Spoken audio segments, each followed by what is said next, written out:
This time on Road and Race, we rebuild our brakes. Last on my list, in my big epic brake rebuild, are the brake calipers. Visually, they look in good order, but I'm going to strip them down and replace all the rubber seals inside them. Again, why am I doing this? Well, these seals will wear out over time and they will perish, so because I'm tracking the car, I'd rather fit new ones than take the risk of any of them failing. Whilst I'm there, I'll also replace all the ancillaries such as the retaining clips, bolts, pins and stuff like that. Here's all the bits that come in the rebuild kit. Yes, it looks a bit daunting. It's a bit better when they're all sorted into piles, but still looks a lot. Actually, it's quite simple when you break it down. Here's the caliper from my Boxster.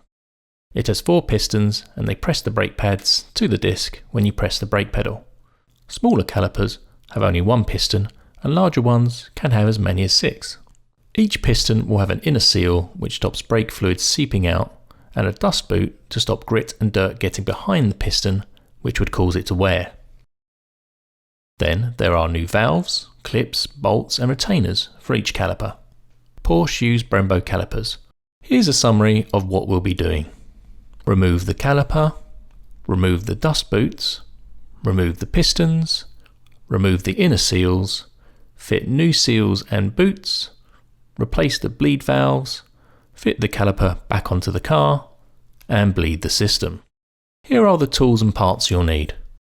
Socket set, breaker bar, flare spanners, clamps, old brake hose, assorted bolts, large screwdriver, dental pick, thread lock, brake fluid, metal tube, brake piston grease, and the caliper rebuild kit.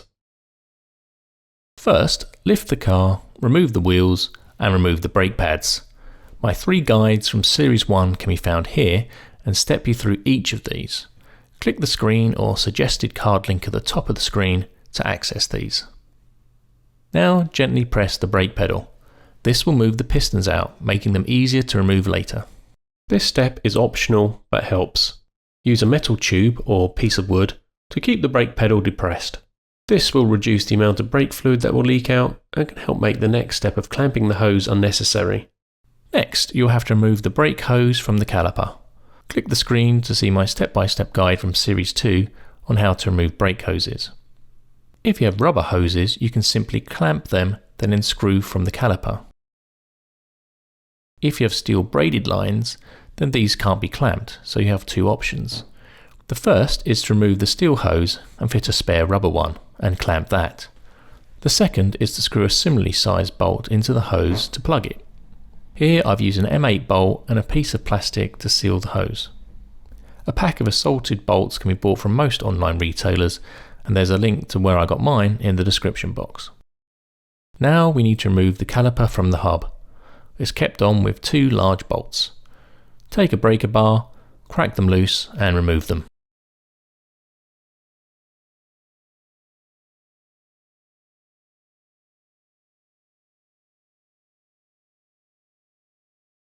So here's a look at what we've removed so far.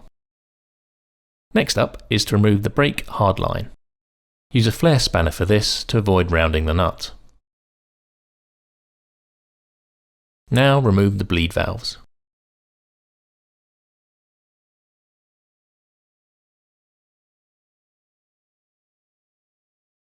Remove the dust boots. You may need to use the pick to get some out. Now remove the pistons. Some may simply pull out.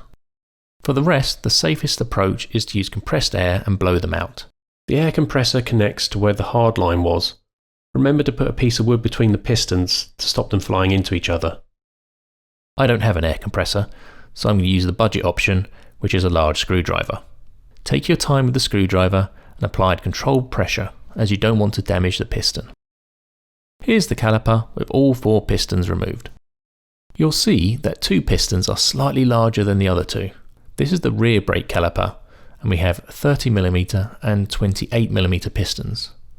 The fronts use larger 40mm and 38mm pistons. Now, inside each piston bore is an inner seal. This stops brake fluid leaking out. Using the pick, gently pry it out. Repeat on the other 3. If the pistons or piston bores are dirty, you should clean them with brake fluid. You should also inspect the pistons and bores for rust and replace if damaged.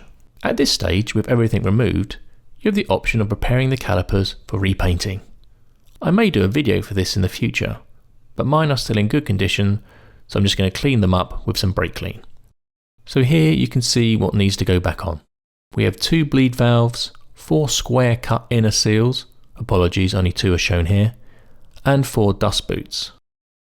Unpack the first inner seal, coat it with brake grease, and insert into the bore. Take care you're using the correct size seal for the bore, so you should be using the 28mm one for the 28mm bore. You should be able to see here that the seal is fitted flush into the groove. Repeat on the other 3 bores. Take a piston, coat it in brake grease, then insert it 3/4 of the way into the correct size bore. Now attach the dust boot to the piston. Make sure it fits correctly over both the piston head and into the caliper slot. Repeat on the other 3 pistons. Now we'll fit the bleed valves and dust caps.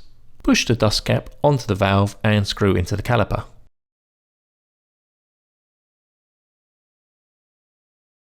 Repeat with the other valve. Gently tighten both valves with a flare spanner. Here's an overview of the new bits next to go back on.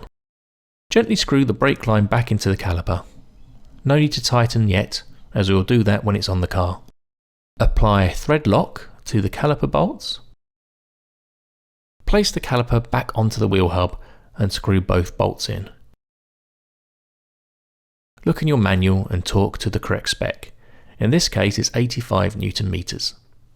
Move the brake line to the correct position and tighten it up using a flare spanner.